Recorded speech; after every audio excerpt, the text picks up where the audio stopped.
So last time we left off by saying that a limit exists when you are able to find a corresponding delta for a given epsilon, right?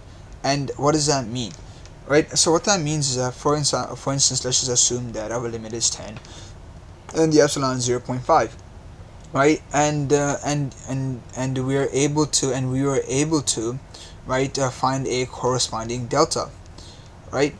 And so that means that we are able to find a corresponding interval, right, in which an x, right, within that interval has a corresponding y value, right?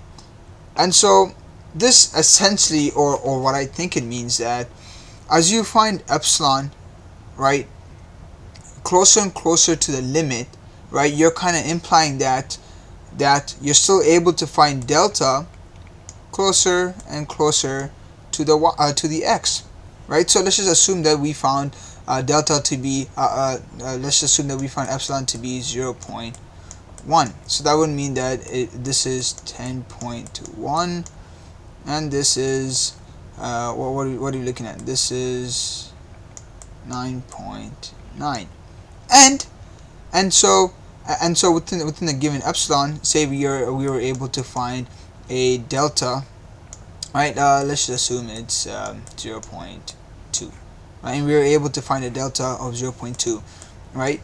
And so this interval, right, corresponds to the given interval of the epsilon.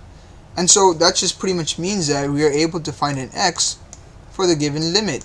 So we're coming closer and closer to the same value, right? So that's what it means when we say that we're able to find a corresponding delta for a given epsilon, or vice versa, right? That's why we want to be able to find a corresponding delta for a given epsilon.